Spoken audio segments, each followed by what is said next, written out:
माते प्रमाणे जेजू क्रिस्ताची शुभ वार्ता देखून मनशांक भिये नाकात. दंपून आसा तें सक्कड उक्तें जातलें आनी गुपीत आसा तें सक्कड परगट जातलें.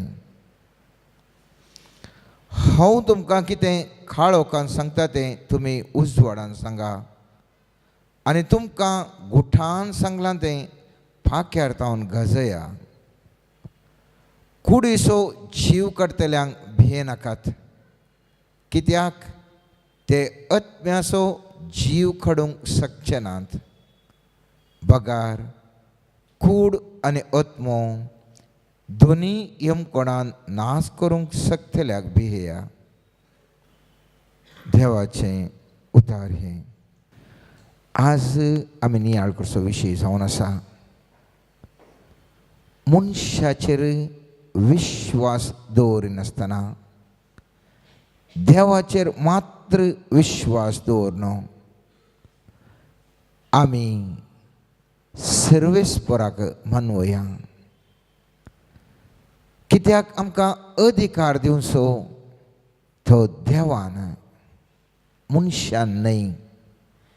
आनी त्या देखून आमी मनशाच्या फाटल्यान वचनासतना देवाच्या फाटल्यान वचया म्हणलो आमी एक मोठो नियाळास करतले. हांव पवित्र पुस्तक आयचो जेजू पवित्र पुस्तकान म्हणटा देखून मनशांक तुमी भिये नाकात. मनशांक कांय ताणें करीत जाल्यार तुजो जीव काडूंक मात जाय, ताचे वर्तें तुका कांयच करूंक जायना.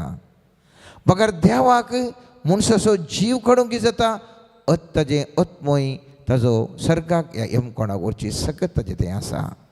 आनी समी जेजू म्हणटा जें कितें हांव गुठान तुमकां हें बरो सांगता तें व्हडल्या उजवाडाक पाक्यार रावून गजया. कितें तें गजया?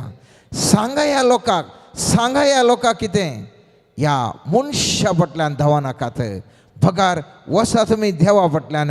देव जावन आसा सर सक्तेवंत, देव जावन आसा सर सक्तेवंत. म्हाका आनी तुका हर एक दिवचो तसलो. उडास दवरया मोगाचें न्हू. पवित्र पुस्तक आमकां मोग करूंक सांगता. पवित्र पुस्तक आमकां मोग करूंक सांगता. तुजो केल्ल्या बरी पेलासो मोग कर म्हणटा. पूण खंयसरी म्हूण सांगना तूं मनशाचेर विश्वास दवर म्हणून. मोग करचो एक संगत, विश्वास दवरचो अनेक संगत. पूण आमी मुस्तबुटी मोग आनी विश्वास दोनी संगाता घालून आमी शिरकोन पडटा. मोग करा मनशाचो, कित्याक तुमी मोग करीसैस, कित्याक म्हजो केल्ल्या बरी पेलासो मोग करीसै. पूण विश्वास केवल देवाचेर मात्र दवरूंक जाय. विश्वास आमी कित्याक एका एका मुस्तबुटी आमी मनशाचेर दवरता या देवाचेर दवरता, कित्या खातीर? विश्वास म्हळ्यार कितें? विश्वास म्हळ्यार म्हाका जाय आसचें तो व्यक्ती दिवंक शकता म्हणलो भरवोसो. आनी त्या व्यक्तीक म्हाका दिवंक जाय, ताका आशा आसा, ताका मोन आसा म्हणलो आमचो एक भरवोसो. कितें भरवोसो? म्हाका जाय कितें तो व्यक्ती म्हाका दीत आनी त्या व्यक्तीक तसलें दिवची सकत आसा म्हणून आमी दवरचो भरवोसो जावन आसा विश्वास. थोडे फावटी एक इश्टिणेचेर विश्वास दवरता. ओ कामेली आपल्या धन्याचेर विश्वास दवरता. एक सामान्य व्यक्ती आपल्या राजकीय फुडाऱ्याचेर विश्वास दवरता. कितें विश्वास दवरता? हाचे फाटल्यान गेल्यार म्हाका जाय आसचें म्हाका मेळात.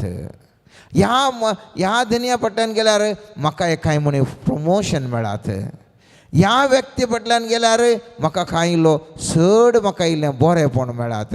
आमी चिंतचें जो कोणाक आमकां संबंध आसा, आमी विश्वास आमी मुस्तबुटी दवरता तो मनीस आमी चिंतिल्लें म्हाका दिवंक शकता म्हणून. आनी मुस्तबुटी आमी तुवें चिंतचें तो व्यक्तीक मोनी आसा म्हजे बसत म्हणून. थोड्या व्यक्तीक मोन आसूंक पुरो, बरें करूंक, आमकां जाय आसलें दिवंक मोन आसूंक पुरो, पूण त्या व्यक्ती थंय सकत आसना. त्या व्यक्ती थंय दिवंक सकत आसना. त्या देखून आमी उडास दवरचे. विश्वास दवरचे म्हळ्यार दुसरें, मोग करचें म्हळ्यार दुसरें. कितें पवित्र पुस्तक सांगता? पवित्र पुस्तक सांगता मुस्तुबटी आमी वांजेलांत आमी पळयलें जाल्यार तुमी मनशांचेर विश्वास दवरनाका म्हणटा. मुस्तुबटी आमी सद्या जिवनांत आमी पळयता पयल्या पुरा कितें म्हणटाले, व्हडल्या सैनाचेर विश्वास आसलो, फाराव्याचेर विश्वास आसलो, म्हळ्यार रायाचेर विश्वास दवरताले. पवित्र पुस्तक म्हणटा इसाया प्रवक्त्याच्या 33 तिसऱ्या वाक्यांत म्हणटा, फाराव्याचें संरक्षण तुमकां लजेक कारण जातलें. कितल्या मिनींगफूल उतार मोगाचें न्हू. फाराव्याचें संरक्षण तुमच्या लजेचें कारण जातलें आनी इजिप्ताचें सावळेचें शरण तुमच्या अपमानाचें कारण जातलें. ह्या इस्रायलकारांनी मुस्तुबटीन चिंतलें, आमकां रक्षण दिवंक शकचे आसलो तो इजिप्ताचो राय, आनी फारावो म्हाका रक्षण दिवंक शकता म्हणून बिरमो ते दीस रात घडले, बिरमो दीस रात घडले. पूण तांकां रक्षण मेळच्या बदलाक तांकां आणखीन अपमान जालो, आणखीन चड तांकां काम दिलें, आणखीन ते चड गुलाम जावनूच गेले. बिरमोत व्यक्ती तांकां कोणी आसरो ना. तांणी चिंतलें ओ म्हाका फारावो कांय म्हणी रक्षण दीत. तो रक्षण दिवच्या बदलाक तांकां आणकी चड काम कर तांकां गुलामपणाक व्हर नासलो. त्या देखून पवित्र पुस्तक म्हणटा मिका प्रवादीच्या 7व्या अध्यायांत 25 वाक्य अशें म्हणटा, तुमच्या फेल्याक फातये नाकात, तुमच्या इश्टाचेर विश्वास दवरी नाकात, तुजे वेंगेंत आशिल्लेक तुजें तोंड उगडी नाका. कित्याक पूत बापायची निंदा करता, धूव आवयचेर आनी सासूमांयचेर उपराडटा. एका मनशाची घरचींच ताची दुस्मानां जातलीं. पूण हांव सर्वेस्पराची वाट पळोवन रावतलो, म्हजी सोडवण करतल्या देवाचेर हांव भरवोसून रावतलो. पवित्र पुस्तक स्पश्ट सांगता मोगाचें न्हू, तुजे कडेन कोणी मोगार आसा सगळें ताचेर विश्वास दवर नाका.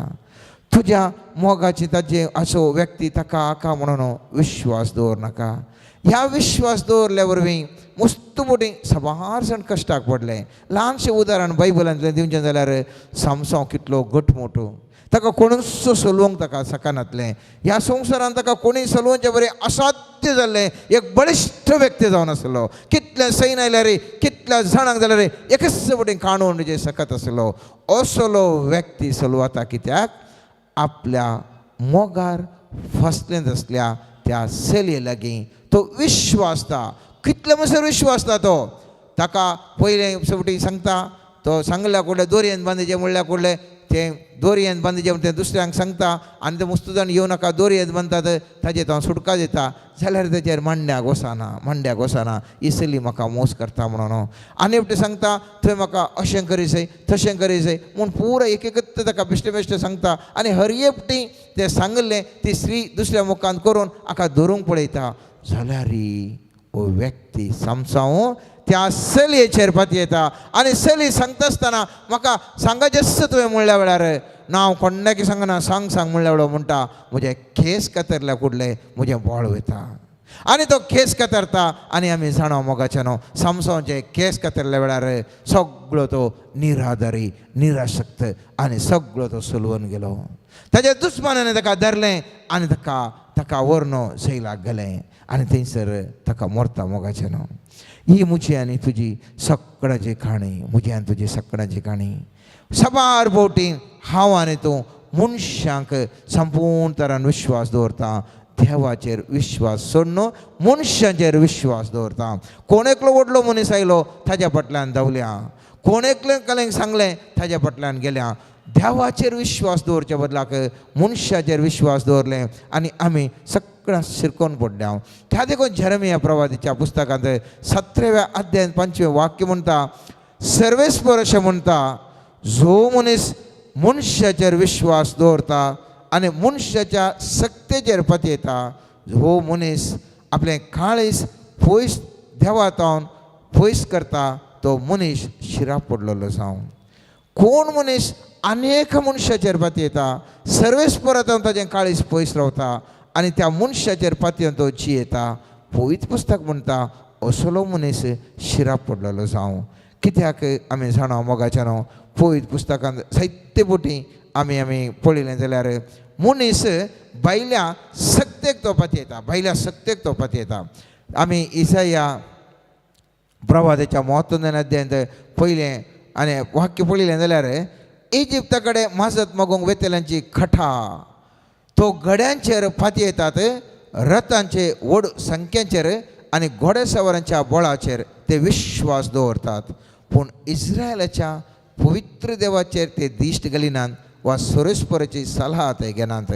हूंय मोगाचें न्हू अशेंच घडलें. सर्वेस्पराचे सलाह घेनात, व्हडल्या सैनाचेर बॉल पळयतात, ह्या व्हडल्या मनशाक ते पळयतात आनी आमी धांवता. मुस्तबुटी आमी कितले फावटी अशेंच करता. कोणगी व्हडलो मनीस मेळ्ळो जाल्यार, कोणगी एकलो शक्तिवंत मनीस म्हूण चिंतलें जाल्यार, कोण एकलो प्रभावीत व्यक्ती म्हूण चिंतलें जाल्यार त्या मनशा फाटल्यान हांव आनी तूं धांवता. जावंक पुरो लौकीक शेतांत या आत्मीक शेतांत दोनी शेतांनी आमी पळयता. ओट्टू आमी पटलाव करता. देवाक चड म्हत्व दिवचें की चड मनशाक म्हत्व दिता. आनी पवित्र पुस्तक म्हणटा जर तर तूं मनशाक चड म्हत्व दिताय, देवाचे सलाह तूं घेनाय, तर तुजें जिवन कश्टांचेर पडटा.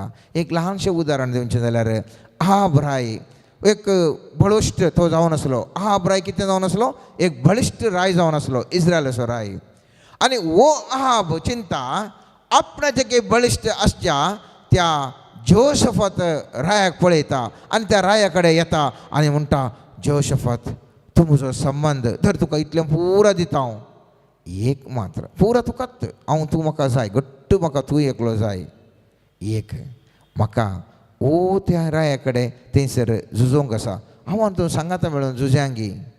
आनी तो जोशफात म्हणटा जाय झुजया. पूण एक सर्वेस्पराचे सलाह मातीसार ह्या म्हणटा कितलें बऱ्या तरान ह्या इतिहासाच्या दुसऱ्या पुस्तकांत 8व्या ग्रंथांत अशें बरयलां.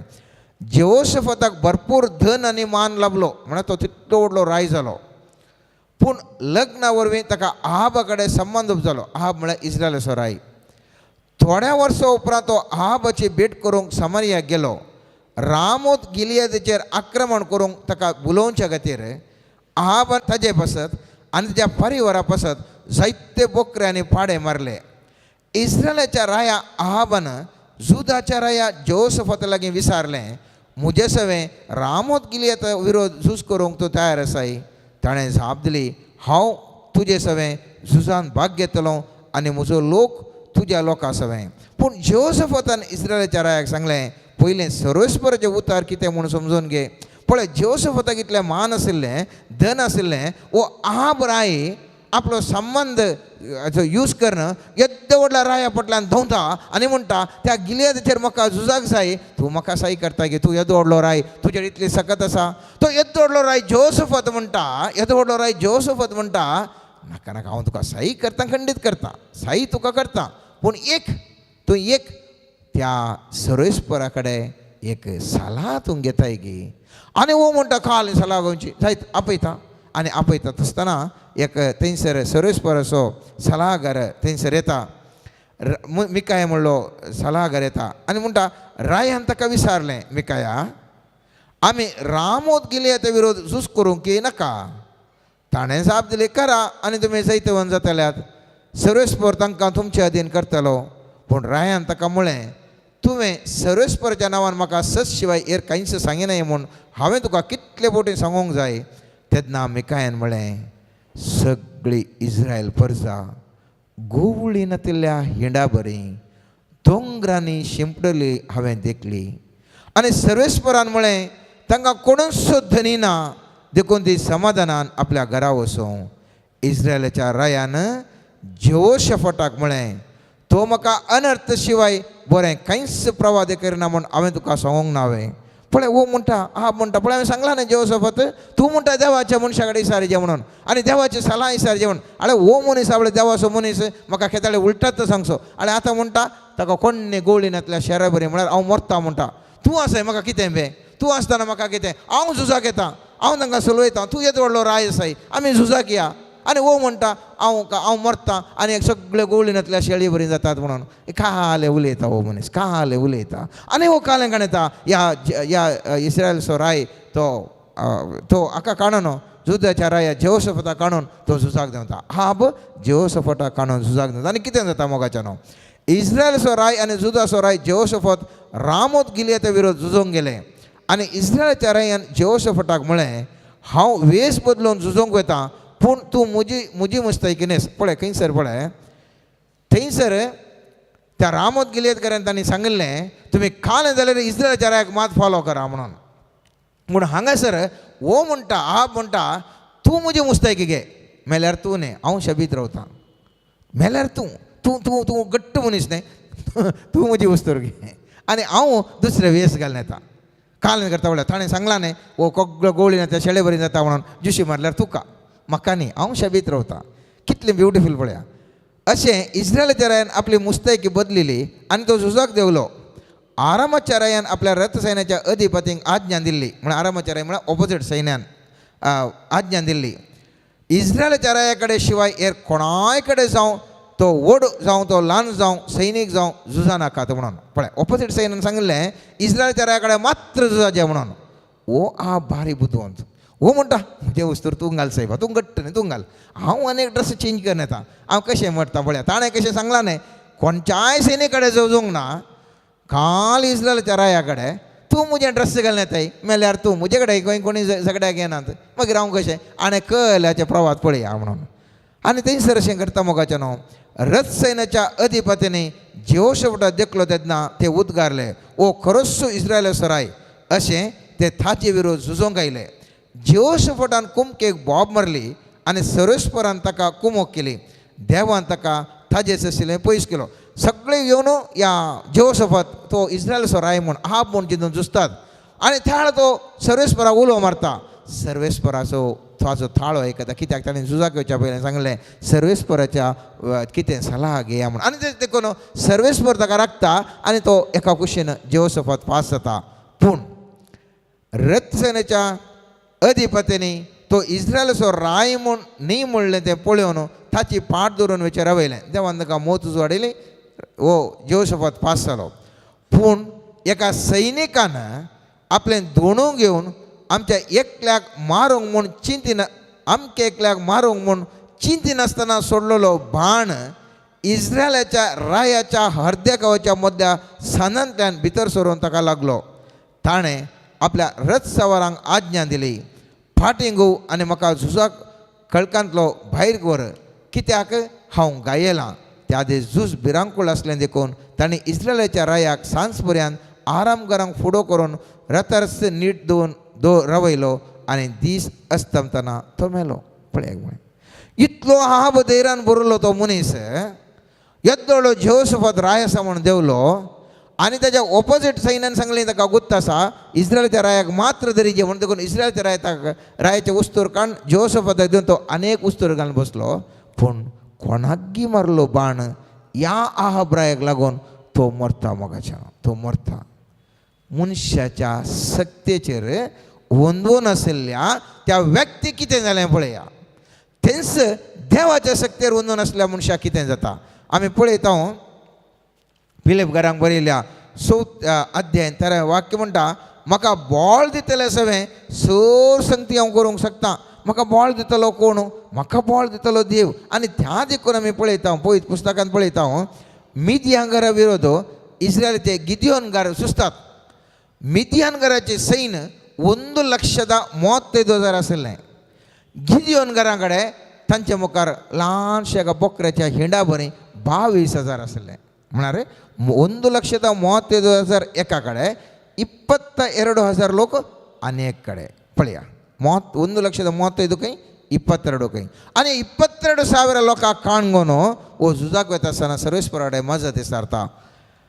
दुसऱ्या दिसा सकाळीं फुडें जेरुब्बाबेलान म्हणजे गिदियोनान येनरोदान आपल्या सैनिका समेत थंब मारलो. म्हळ्यार 22,000 आशिल्ले. मिदियानाचें शिबीर गिबेयन हम्मोराच्या उत्तराच्या फालक्यांत आशिल्लें.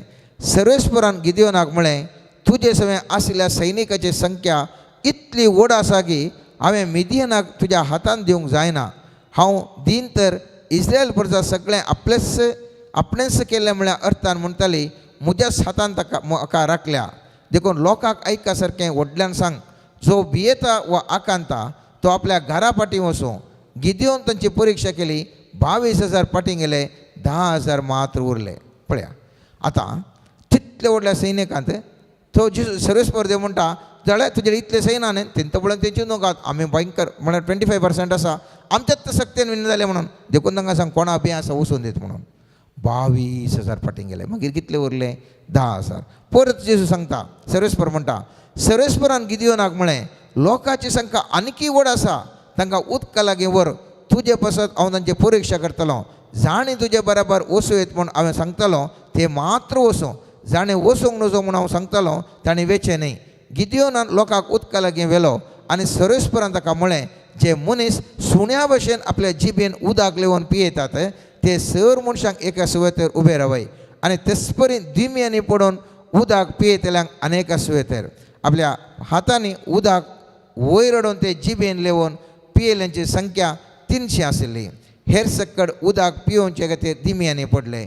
सर्वेस्परान गिदियोनाक म्हळें जिबेन लेवन उदक पियेतल्या 300 मनशां उदेशी हांव तुमकां राखतलो आनी मिदियानांक तुमच्या हातान दितलो हेर सगळ्यांनी आपल्या घरा परतावेत आनी पयत पुस्तक म्हणटा मोगाचें न्हू त्या 16व्या वाक्यात न्हू आमी वाचूं जाल्यार येदे व्हडले 1,35,000 सैन्य केवल 300 जाणां वरवीं सगळें सुलवता धांवता कितल्या जाणां वरवीं 300 जाणां वरवीं 1,35,000 सैन्य घोडे सात सगळें आशिल्लें हे केवल 300 जण कित्याक सर्वेस्पराच्या सक्तेचेर तो पातयेल्लो आनी त्या देखून सर्वेस्परान ताका उंचल्या पावंडाक सक्तेवन जावन सगळें ताका दुस्पाटावन गेलें सैन्याक ती जावन आसा सर्वेस्पराची सकत ती जावन आसा सर्वेस्पराची सकत आखरेक अधिकार आसो कोणा कडेन अधिकार आसो सर्वेस्परा कडेन पयल्या अध्यायांत थंयसर आमी पळयता उत्पत्ती ग्रंथांत पयल्या अध्यायान 26 आनी 27 वाक्यांत आमी पळयता संवसारांत सगळो सर्वेस्परान रचलो आनी ताचे ते अधिकार आसलो त्या सगळ्या त्या पृथ्वेचेर आनी त्या पृथ्वेक ताजेच म्हणलें नियमां दिल्लीं उदक सकयल तावन वयर वळाचें वयर पडलो सकयल पडाचें उदक काडपा खातीरच उदकाक अनेक जागो हर एकाकी सर्वेस्परान पृथ्वेच्या नियमां द्वारे पृथ्वेर थंयसर रचिल्ली आनी उपरांत सर्वेस्पर म्हणटा मनशा तुका ह्या सगळ्या पृथ्वेचेर अधिकार दिता तो अधिकार म्हजो एक हांवें नियमां केल्यांत ही नियमां सोडणी कालें करूंक तुका अधिकार दिता म्हजो म्हणलें कितें अधिकार आसा तुका दिता आनी त्या देखून उत्पत्ती ग्रंथांत आमी पळयता पयल्या अध्यायान 26 आनी 27 वाक्यान पळयता देवान तांकां आशिर्वाद दिलो आनी म्हळें वाडा आनी सडा पृथ्वी भरा आनी ती तुमचे अधीन हाडा दर्याच्या मसल्यांचेर अंतराळाच्या सुकण्यांचेर पृथ्वीर जेतल्या सर मनशांचेर अधिकार चलया स्वाभावीक नियम पाळोवंक आसात स्वाभावीक त्या दर्यान जावं ती न्हंय वचून दर्याक जॉयन जायचे ओळ वचून न्हंयक जायचे हे पुरो स्वाभावीक नियम दर्यो एकटे आशिल्लो तो सत्त वळोवन वता ल्हारां येतात ती पुरो स्वाभावीक नियम पूण सर्वेस्पर म्हणटा हे स्वाभावीक नियम अंतम न्ही कित्याक हांवें रचिल्लें natural laws not a final authority but I created it that is why त्या देखून मुझे ते हक्क म्हणटा आनी ते हक्क मनशाक दिल्ले कसलें हक्क ते हक्क देवान कशेंय करीत पात्रांत हांव न्हू मैजेन खडपाक एक बेतकाटी मारली आनी उदक वळ्ळें खडपांत उदक म्हणजे सावल वतना खडपांत उदक म्हणजे सावल वतना ते खडपांत उदक म्हणजे पृथ्वेचे नियम असो न्ही तरी पूण खडपांत हांव न्हू ते उदक येता पृथ्वेचे नियम एक तरी ताचे वरते अधिकार सर्वेस्परा देवाक आसलो आनी त्या देखून सर्वेस्परान सुद्दां बेतकाटी मार म्हणटा आसतना पृथ्वेचे नियमांतल्यान भायर येवन सर्वेस्पराच्या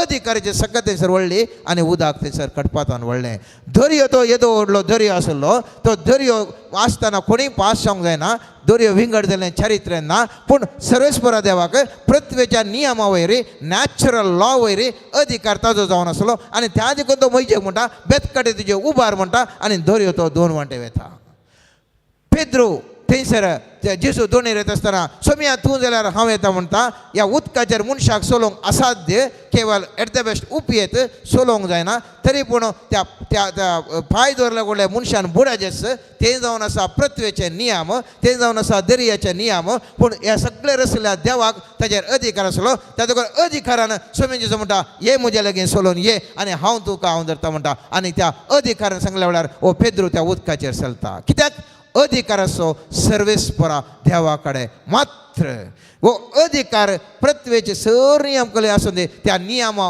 वयर चालू करचो असलो विशिष्ट अधिकार जावन आसा सर्वेस्परा देवाचो अधिकार. आमी पळयता मुस्तबुटी आमी मनशाचेर पातयेवन आमी वेता देवाच्या उतराचेर आमी पातयना. अब्रामाक सर्वेस्पर देवान व्हडली एक ताणें बसवणी दिल्ली आमी पळयता. उत्पत्ती ग्रंथांत 15व्या अध्यायांत अब्रामा कडेन देव सल्लो करून सांगता. ह्या घडीत उपरांत सर्वेस्पराचे उतार अब्रामाक एका दर्शन आयकोंक मेळ्ळें. भियेनाका अब्रामा, हांव तुजी ढाळ, हांव तुका वोडेक इनाम दितलो. अब्रामान जाप दिली, देवा म्हज्या सर्वेस्परा तूं म्हाका कितें दिवंक सोदताय? भुरगीं म्हळ्यार म्हाका नांत. दमस्कचो एलियाजर म्हजो दैज जातलो. आनी अब्रामान म्हळें, पळय तुवें म्हाका संतत दिवंक नाय, म्हजो एक घर साकोर म्हजो दैज जातलो. तेन्ना सर्वेस्परान उतार ताका आयकोंक मेळ्ळें, तो तुजो दैज जावचो ना, बगार तुजो सोपूत दैज जातलो. उपरांत सर्वेस्पर ताका भायर आपोवन व्हरून सांगी लागलो, मळपाक दीस लाय आनी तुज्यान थांगता जाल्यार नेकेत्रां मेजे तितलें मेज. आनी फुडें उलोवन ताणें म्हळें, येस पर्यंत तुजी संतत जातली. ह्या अब्रामाक संतत ना, सर्वेस्पर देव बसयता. पळय तुका 7 जाणां म्हणटाय न्ही, ह्या नेकेत्रां तितली हांव तुका संतत करता. ही विशय सारा की गुत्त आसली ना? सारा की गुत्त आसली. सारा कितें म्हणटा नेक्स्ट अध्याय 14 सारान सांगचें आयकया. सारा म्हणटा, अब्रामाच्या बायलेन सारायक ताका भुरगीं दिवंक नासलीं, पूण तिका हागर नांवाची एक इजिप्त साकर नासली. सारेन अब्रामाक म्हळें, सर्वेस्परान म्हाका भुरगीं इन्कार केल्यान तूं म्हजी साकर सरशी वोस आनी तिजे उदेशी म्हाका भुरगीं मेळूंक पुरो. अब्रामान तिजें उतार आयकलें. ताणें कानान देशांत 10 वर्सां वस्ती केल्या उपरांत ताच्या बायलेन सारेन आपल्या इजिप्त साकरनेक हागराक घेतली आनी आपल्या पती अब्रामाक बायल कशी दिली. ताणें हागरा कडेन एकवट केलो आनी ती गर्भेश जाली. आपूण गर्भेश जाल्या म्हूण तिका कळटस तिच्या दोळ्या मुखार तिच्या दनीनीन आपलो गौरव होगडायलो. सारायन अब्रामाक म्हळें, म्हाका केल्लो अकमान तुजेर बेसूं, म्हज्या साकरनेक हांवें तुजे वेंगेन घाली. आतां आपूण गर्भेश जाल्या म्हूण ती जाणा जाली आनी तिच्या दोळ्या मुखार हांव म्हजो गौरव होगडायतां. म्हजे आनी तुजे मदें सर्वेस्पर झडती करूं. खंय पावलें पळया मोगाच्या न्हू. हांगासर म्हणटा सर्वेस्परान विश्वास सांगलें, अब्रामा तुका व्हडली हांव संतत दितां. अब्रामा कितें सर्वेस्परान देवान सांगलें, कंडिशन एक घडटा म्हणलें तें जायचें तें आश्वासन. पूण सारा इल्ली बुदवण जाता. सारा म्हणटा, हे जावना न्ही हांव एक आयडिया सांगता तुका, म्हजी एक साकर तुका दिता, ताजे मुखांत जावं दिता. म्हजे कडल्यान जायना. देवान आश्वासन केलां सोमा, देवाचे सकत खंय आसा, म्हजे तावन जायना. हांव एक तुका आयडिया दिवन म्हाका जायना जाल्यार व्हडली म्हज्या साकरने मुखांत करयता. आनी तिस साकरने ताका उलटा रावली. पळया मोगाच्या ह्या सारान अब्रामाक सर्वेस्परा देवाचे ते वाग्दान जारी जावंक सोडच्या बदलाक ती मनशा सक्तेचेर पातयली. म्हळ्यार म्हजे करना भुरगें दिवंक जायना, असाध्य चिंताप. पळया साराक साध्य ताज्या हेका कामाच्याक साध्य आसा न्ही, ताज्या मुखांत हागरा मुखांत धडया म्हणून मनशा सैंबाचेर मनशा सक्तेचेर ती पातयली. आनी ह्या मनशा सक्तेचेर पातयवन त्या हागराक गर्भेश जाता आसतना त्यास आगर तें कितें जावन आसलें, साकोर जावन आसलें, एका दंठिता. आनी त्या दाळा म्हणटा, म्हाका अपमान जालो. वो अपमान जावंक कारण कोण? वो अपमान जावंक कारण तिस सारा. तिणेंच त्या बायलेक तिणेंच तें एडवायस दिल्लें अब्रामाक, तिणेंच ताज्या साकरनेक दिल्लें आनी तस साकरने द्वारे तिका अपमान जालो. हें म्हज्या आनी तुज्या जिवितांत जावचें मोगाचें न्हू. देवाक आमी चड म्हत्व दिवच्या बदलाक मनशाक आमी म्हत्व दिता. मनशाक आमी चड म्हत्व दिवन सांगता, म्हजे करना कांय जायना सायबा, त्या व्यक्तीक हांव जाता सायबा, त्या व्यक्तीक हांव म्हत्व दिता सायबा. ताका एक वंडार आमी शेंडी बसयता, ताका एक पट्टा बांदयता आनी ताका देवाक दिवच्या म्हत्वाचें चड त्या मनशाक आमी म्हत्व दिता. आनी तो एक दीस मनीस आमकां एक छट्टा कर मारता आनी ताणें म्हणटा, देवा म्हाका कितलें, हांवें ताका अशें केलें, हांवें ताका तशें केलें, देवा म्हाका अशें केलें, हें सोमांगी देवा म्हणटा. मोगाच्या भावानी भयणी, सर्वेस्वर देवाचेर मात्र विश्वास हांवें आनी तुवें दवरूंक जाय, न्ही मनशाचेर मनशा सक्तेचेर. खेदाळा मनशाचेर आनी मनशा सक्तेचेर हांव आनी तो विश्वास दवरता. त्या वेळा म्हज्या आनी तुजें येत्त सारा बरें इन्सल्टाचें आनी कधी बेसाराचें जावन आसतलें. सगळ्या चरित्रेन आमी पळयलें जाल्यार जर तर त्या अब्रामान त्या सारान सांगलें आयकनाशें, ताणें देवाचेर पतयवन ना कंडिशन म्हाका भुरगें जातलें अशें म्हणल्यार काल एकच वर्सां आसती. आज इस्मायलाची एक वर्सां, इसायाथावन इसाकाथावन आनी एक वर्सां. कित्याक सर्वेस्पराच्या सत्तेचेर आमी फातये नासतना सगळी सकत अधिकार आसो ताजे कडेन तो अधिकार सोडून आमी खंयसर आड वाटेक गेल्ल्या वेळार आमच्या जिवितांत खंयसर आमी सुकोवन पडटा मोगाचें न्हू. केदाळ अब्रामान त्या पुताक बली भेटोवंक सांगल्या वेळार सर्वेस्पर देवान ताच्या पुता इसाकाक बली भेटोवंक सांगल्या वेळार तो फात येयलो. सर्वेस्पर ताका पयलींचो एक्सपिरियन्स आसा. सर्वेस्पर देव खाले म्हणे करतलो म्हणटा त्या पुताक दिता. पुताक बली भेटोवंक वता आनी त्या देखून सर्वेस्पर देव ताका मानता आनी ताका उंचल्या पोंडाक पळयता. पळयत पुस्तक म्हणटा हेब्रेयंकरांक बरयल्या 11व्या अध्यायांत 17व्या वाक्यांत म्हणटा अब्राहमान देवान ताची परिक्षा केल्ल्या वेळार भावार्थान आपल्या पुताक भेटोवंक लागलो. भासोण्यो ताका लाभल्यो जाल्यारय आपल्या एकाच पुताक बली भेटोवंक तो तयार आशिल्लो. त्याच पुता विशयी देवान म्हळें इसाका मुखान तुजी संतत हांव स्थापीत करतलो. मेल्ल्यांक जिवत उठोवची पदवी देवाक आसा म्हूण ताणें लेखलें. देखून मेल्ल्यांतलो जिवन जाल्ले बरें तो ताका फाटी मेळ्ळो. म्हाका न्हू कित्याक अब्राम इसाकाक बली भेटोवंक वता कित्याक म्हळ्यार सर्वेस्परा देवाचे सकत तो जाणा आसलो. म्हज्या पुताक मेल्यार व्हडना परत तो जिवन करची सकत आसा म्हूण पातयलो. आनी त्या देखून मनशाचेर पातये नासतना ताका वागदान कितें आशिल्लें या तुका व्हडली संतत इसाका मुखान दिता म्हणून. इसाकाचेर ताणें बरवसो दवरनासतना देवाचेर बरवसो दवरलो. इसाकाचेर आपल्या संततेक ताणें बरवसो दवरूंक ना देवाचेर ताणें बरवसो दवरलो आनी त्या खातीर तो ह्या संवसारांत वर्थो जालो. मोगाचें तो संवसारांत वर्थो जालो. आनी तें जावन आसा म्हज्या आनी तुज्या जिवितांत उडास दवरचें आसलें. आमी मनशाने त्या फाताक करण आमचेर असलो अधिकार आमकां असलो अधिकार होगडायलो आनी आमी मनशांक ह्या इतर संगतीक प्राणीक मनजातीक पुरा भियोन जेयले. हांव त्या देखून सोमेशू म्हणटा लुकाच्या 10व्या अध्यायान 19 वाक्यांत म्हणटा स्वरूप इच्छू दुश्मने सगळे बॉल्स पांय तळा मस्तोंक हांवें तुमकां अधिकार दिला आनी कितेंच तुमकां बाधा करचें ना. कितें म्हणटा स्वरूप इच्छू आनी दुश्मनाचे सगळे बॉल्स पांय तळा मस्तोंक हांवें तुमकां अधिकार दिला आनी कितेंच तुमकां बाधा करचें ना. कित्याक सर्वेस्पर देव सोमेशू म्हणटा कित्याक मनशाक परत तो गेलो अधिकार परत मनशाचेर स्थापीत करून तो म्हणटा वो अधिकार मुसो सर्वेस्परा देवाचो खंयच्याय मनजात असो न्ही तितलो विकाळ स्वरूप जाल्यार तुका कांयच करूंक शकना. त्या स्वरूपाक तुका धडोवंक तुका अधिकार हांव दिता म्हणटा सोमेशू म्हणटा. हेच हाका केदाळा वो आदाव फातकांत पडलो. आदाव फातकांत पडून आपणा तें आसलो इतलो भोव अमूल्य पावर ऑथॉरिटी कसलो पावर कसलो अधिकार तो ह्या नॅचरल लॉ वयर या स्वाभाविक नियमा वयर मनशा मनजाती वयर सगळ्याचेर विशेष तरेचो अधिकार दिलो. त्या फातका वरवीं ताणें होगडायलो. आनी जेजू येता आसतना तो सैतान तेंत तो प्रॅक्टीस करता. आनी आमी पळयता मातेवाच्या ग्रंथांत 4व्या अध्यायान देवसार जेजूक थाळटा म्हणटा त्या विभागांत आमी पळयता 8वें तावन 11वें वाक्य अशें सांगता. उपरांत देवसार जेजूक एक भोव उबार पर्वतार व्हरून गेलो आनी संवसाराचीं सर राज्यां तांच्या वैभवा समेत दाखोवन म्हणालो म्हज्या पांयांक पडोवन म्हाका नमस्कार करचें जाल्यार हांव हें सगळें तुका दितलो. तेदवां जेजून म्हळें सहलांग असो सैताना पळयत पुस्तकांत बरोवन आसा सर्वेस्पराक तुज्या देवाक आराधन कर ताजे एकल्याचे मात्र सेवा कर तितल्यार देवसार ताका सोडून गेलो आनी तो वेतस देवदूत येवन ताची सेवा करूंक लागले. पळय म्हाका हांगासरी पळया देवसार सैतान म्हणटा जेजूक पळय आदावान कशें पळय सरेंडर जालो फातकाक तशें तूंय म्हाका सरेंडर जा फातकाक तूं सरेंडर जा थंयसर हांव तुका म्हजी सगळी पदवी तुका हांव दितलो. पूण जेजू म्हणटा देवाच्या नियमा विरोधांत वचना देवाच्या नियमा विरोध वचना देवाच्या नियमा काले म्हणटा सर्वेस्पराक मात्र तुवें नमस्कार करीचे म्हणून. आनी केदाळ वो देवाचे नियम उल्लेख कर सांगता सहलांग असो सैतान म्हणटा ना तो सैतान ताजे तोंड फळता. इतलो बळिश्ट सैतान देवा मात्र हांव नमस्कार करता देवाचे नियम मात्र पळटा म्हणटा आसतना तो देवसार वेता सैतान ताजे तोंड फळता आनी थंयसर देवदूत येवन ताची सेवा करूंक लागले. आनी ह्या खातीर मोगाचें न्हू ह्या ताज्या उपरांत जेजू गलिलियांत आपलें मणेरपण प्रारंभ करता आनी मस्त जाणांक तो गूण करता मेल्ल्यांक जिवंत करता थोड्यांक सोलोवंक करता बेऱ्यांक आयकूंक करता एका वरवीं एक अजाप करता. कित्याक नॅचरल लॉ ऑर स्वाभाविक कानुना वयर देवाचे अधिकार चलयता.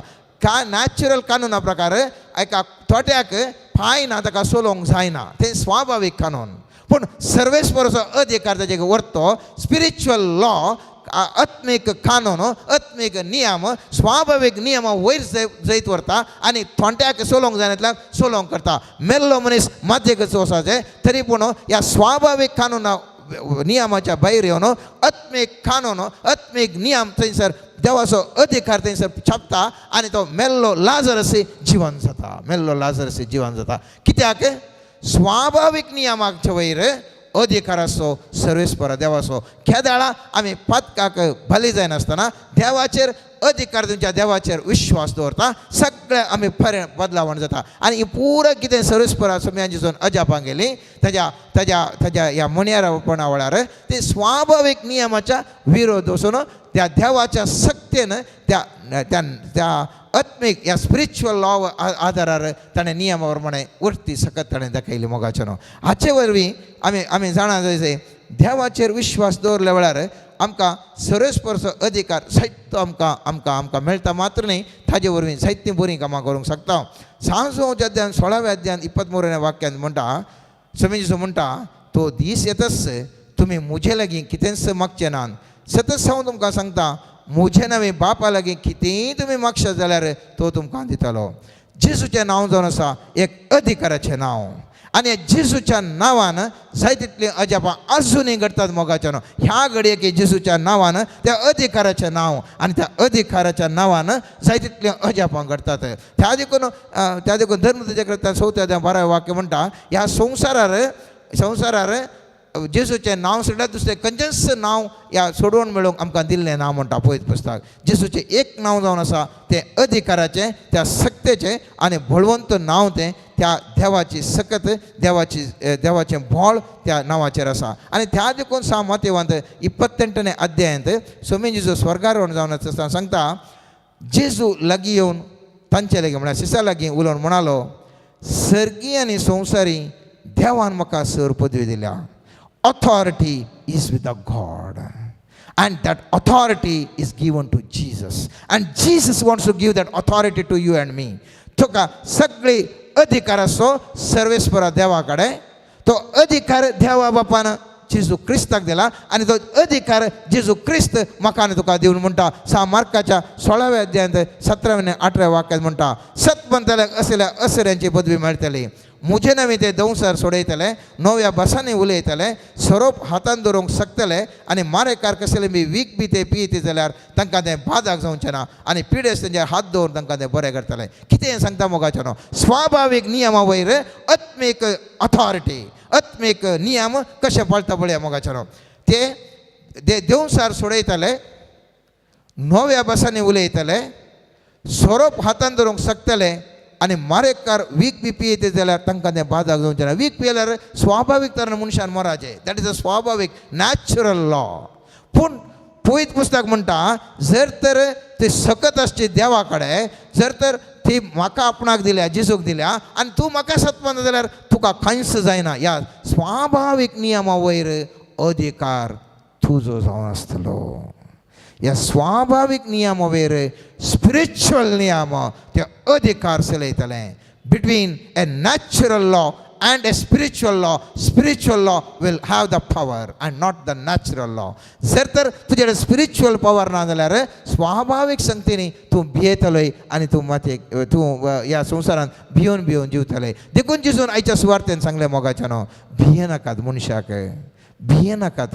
हांव कितें आतां तुमकां काळोखांत हांगासर सांगता वो रातचो वेळ तुका सांगता पळया ह्या मनशांक भियेनाकात. अधिकार आसो म्हजे कडेन ह्या म्हजे सर्वेस्परा देवा कडेन अधिकार आसा तो आनी त्या अधिकारान तुमी कितेंय करूंक शकतात.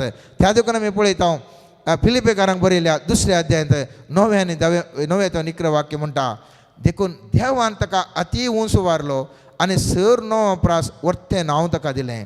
अशें ताणें खुशी वेली भागवजे म्हूण ह्या नांवाक हर एक दिंबी सर्गी संवसारी आनी पाताळी आनी परगडेजे म्हूण हर एक जिबेन देवा बापाच्या महिमेक जेजू क्रिस्त म्हूण सुमी. आनी ही पदवी अशी मोगाच्या जेजूचें a spiritual law is so powerful than the human natural law. ह्या सीस त्या धर्मदूताच्या कृत्याने आमी पळयता जेजूचें नांव काडल्या कोडलें ह्या स्वाभावीक नियमांत साधात जाल्लें खाण तेंतून भायर वेतात. आमी पळयता एक उदाहरण दिता. धर्मदूताच्या कृत्यान 3ऱ्या अध्यायांत पयले तावन 12वें वाक्य 10वें वाक्य अशें म्हणटा. एक दीस पेद्रू आनी जोआंव दनपार उपरांत 3 वरां जाताले त्या मागण्याक देवळाक वेताले. थवळ जल्मातावन असो तोंडो आसल्या एकल्याक उखल व्हरताले. देवळाक वेताले लागीं ताणें भीक मागचे खातीर देवळाच्या सुंदर दरवटो म्हणटा त्या दरवट्या सरशीन दिसपडते ताका हाण दवरताले. पेद्रू आनी जोआंव देवळाक भितर सरता तें पळोवन ताणें ताचे लागीं भीक मागली.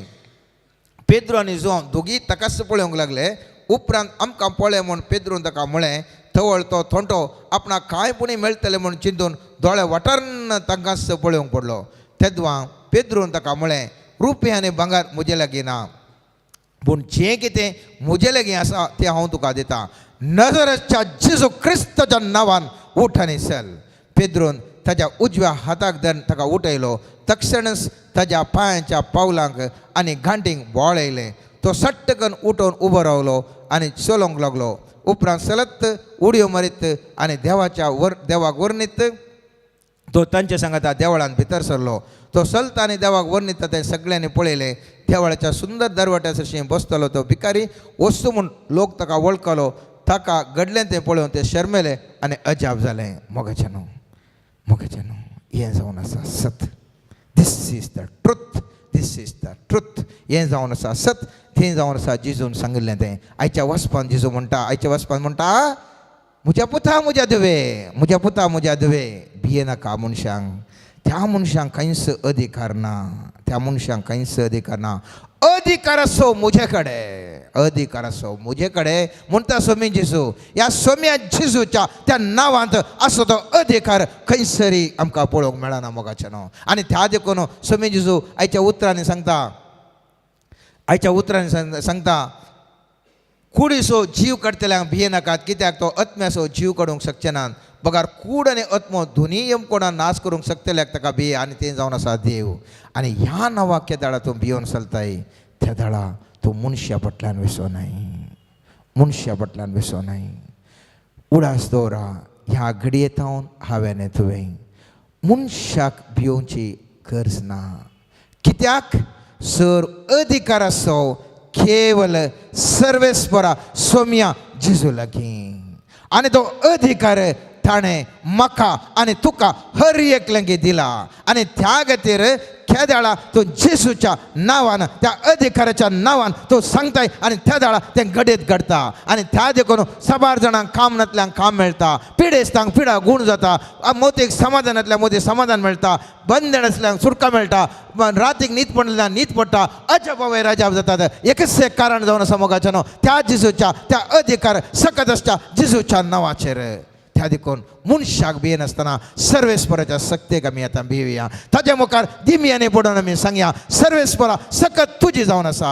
सगळी सकत आमकां अधिकार दिवचो तुजो सगळो अधिकार तुज्या हातांत आसा. मनशाच्या हातांत न्ही बगार तुज्या हातांत आसा सर्वेस्परा तो अधिकार. तो अधिकार आयच्या दिसा म्हाका दी. आयच्या दिसा म्हाकाय दी. म्हज्या कुटुंबाक दी. म्हज्या समुदायाक बरें करच्या पासून म्हाका तो उपयोग कर. सर्वेस्परा तो अधिकार म्हज्या हातांत घाल. कित्याक म्हज्या भावा भयणीक हांवें सुटका दिवंक जाय. तांकां तांच्या पासून मागोवंक जाय. हो अधिकार म्हाका आनी तुका. आनी तसो अधिकार सोम्या जेजून त्या ताच्या 12 ताच्या 11 शिसांक आनी उपरांत जॉयन जाल्या ताच्या सांगात अनेका शिसांक दिलो. तांकां शिसांक मात दिलो न्ही. तांच्या शिसांनी कोणा पासून मागले ताणें मात हात दवरले तांकांय तो मेळ्ळो. आजुनी तो अधिकार मोगाचें न्हू.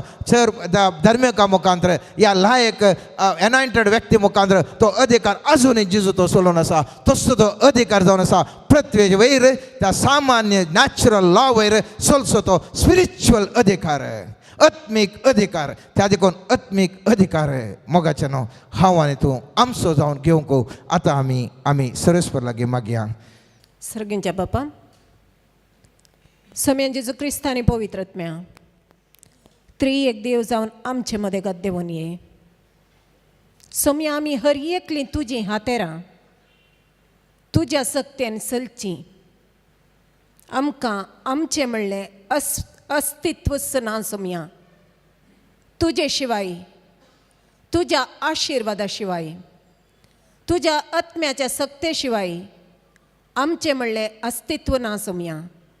आयच्या दिसा आमकां हर एकल्यांक तुज्या भुरग्यांक तुज्या आशिर्वादान तुज्या आत्म्याच्या सक्तेन तुजीं हातेरां जावन उपयोग कर. तुजीं हातेरां जावन उपयोग करूंक गरज आसची. पवित्र आत्म्याची सकत देणी आनी फळां आमकां हर एकल्याक तूं लाभय सोम्या. सोम्या जेजू, तुवें दिल्ल्या वाग्दाना प्रकार मागता सोम्या. समातेवाच्या 7व्या अध्यायांत 7व्या वाक्यांत तुवें सांगलां, मागा तुमी घेतल्यात, सोदा तुमकां मेळटलें आनी बोडया तुमकां उक्तें जातलें म्हणून. सोम्या जेजू, आमी तुजे लागीं आयच्या दिसा कलतेपणी मागता सोम्या. तुजी सेवा करूंक, तुजे मिसां विस्तारूंक, तुज्या नांवान बंधनांत आसलेल्यांक सुटका दिवंक.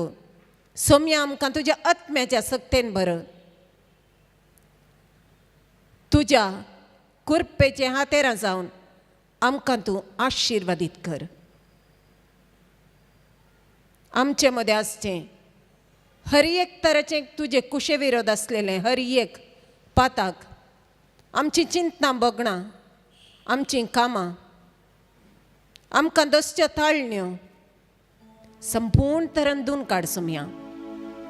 नितळ कर सोम्या तुज्या पवित्र रक्तान. परिशुद्ध कर सोम्या. तुजी सर्गींची सकत तुज्या आशिर्वादा मुखांत आमचे थंय आतां वाळून दी सोम्या. संपूर्ण तरान आमकां रक्षणाक कवच जावन वाट दाखोवन सोम्या. आमचे थंय आसचें आत्मीक उणेंपण धुवन वचोन दी सोम्या. आशिर्वादीत कर सोम्या. सोम्या जेजू, आमचे मदेगात तशेंच आमच्या कुटुंबांनी आसच्या सर्व मानसीक समतोलन सारकें नातिल्ल्या व्यक्तींक समर्पिता सोम्या. सोम्या तांचेर तुजे आशिर्वाद घाल. तांची मोत तूं उजवाडाय. मोतीचें समाधान तांकां लाभय. मोतीचेर जाल्लो प्रभाव मोड घाल आनी तुज्या विशेश कृपेन मोतीचें समाधान सवय, मोतीची भलायकी दिवन आशिर्वादीत कर सोम्या. हर एका भुरग्याक आवय बापायक काल जायनासतना आपली कुशी करच्या हर एका भुरग्याक तुज्या हातीन समर्पिता. सोम्या जेजू, तुज्या स्पर्शन आनी त्या आवय बापायच्या आनी आमा समेस तांच्या मागण्या वरवीं आमच्या कुटुंबांनी आसली हर एक भुरगीं तुजी पवित्र आशिर्वादान जोडून घेवची भुरगीं जावन तांकां तूं परिवर्तीत कर सोम्या. आनी तांचे थंय तुजो आत्मो जिवाळतरान कार्यप्रवर्त जावन तांकां सारक्या वाटेन चलोव म्हण ह्या घडये तुजे लागीं सर्वांच्या बाबतीन सोम्या कलतेपणी मागता. आशिर्वादीत कर Saumya.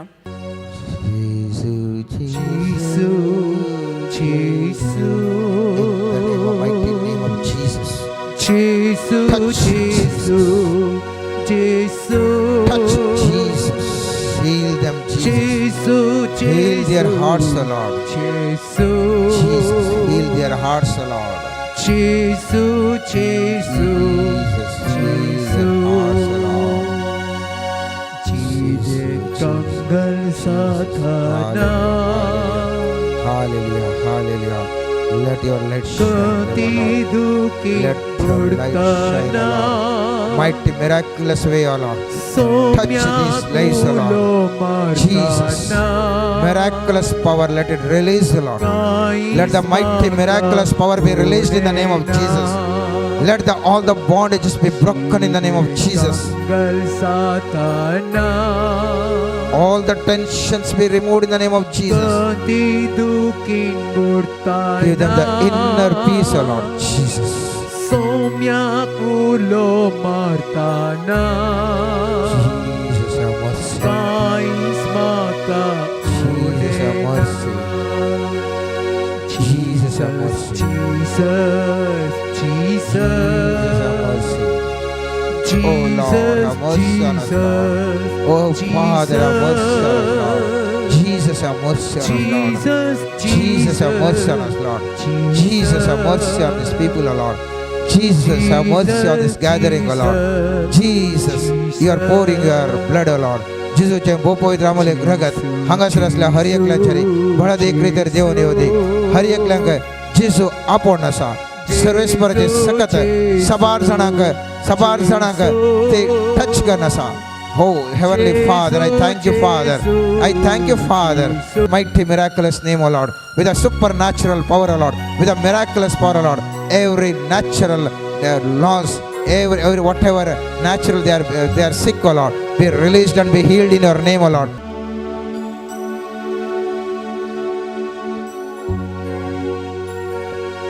Jesu magapuita Mogan makapoleta Gopat आपल्या तो घेता पदकामोची बक्षिता जेसू जेसू जेसू जेसू जेसू जेसू जेसू जेसू जेसू जेसू जेसू जेसू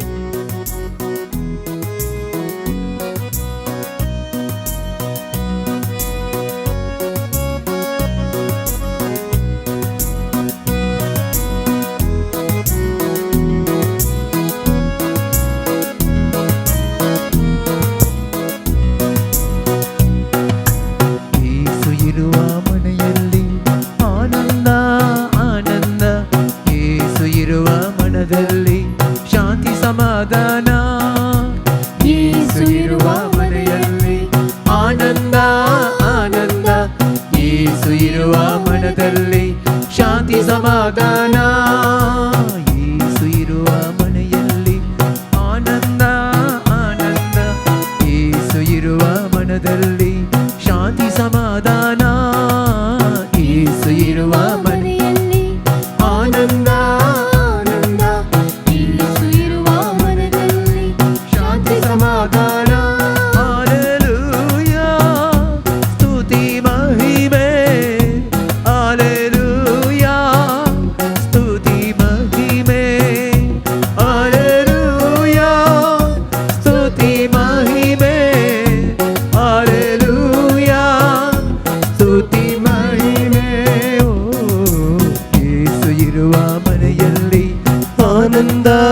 ಆನಂದ ಯೇಸು ಇರುವ ಮನದಲ್ಲಿ ಶಾಂತಿ ಸಮಾಧಾನ ಯೇಸು ಇರುವ ಮನದಲ್ಲಿ ಆನಂದ ಆನಂದ ಯೇಸು ಇರುವ ಮನದಲ್ಲಿ ಶಾಂತಿ ಸಮಾಧಾನ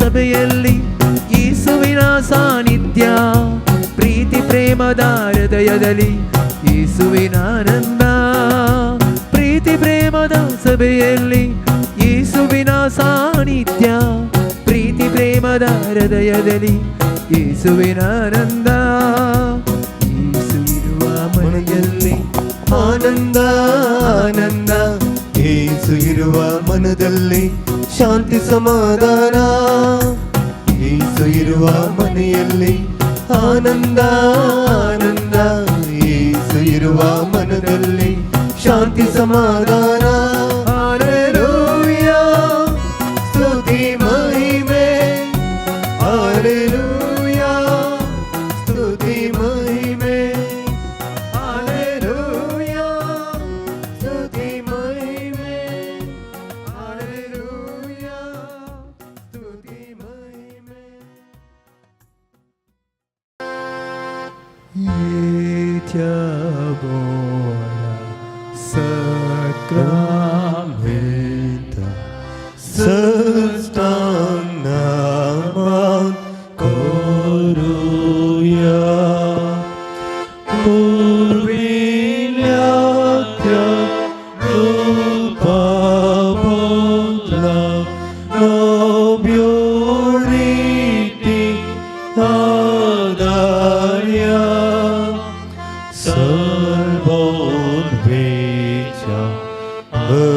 सद्विश्वा बावटाचे मोल दिव्य जसे बाबा तसे पुता उल्हासाने स्तुतीचा Olvi महिमा सस्नाक एका ताळ्या हसिता तुका दोघांच्या स्पिरिता समासमी नावर्ता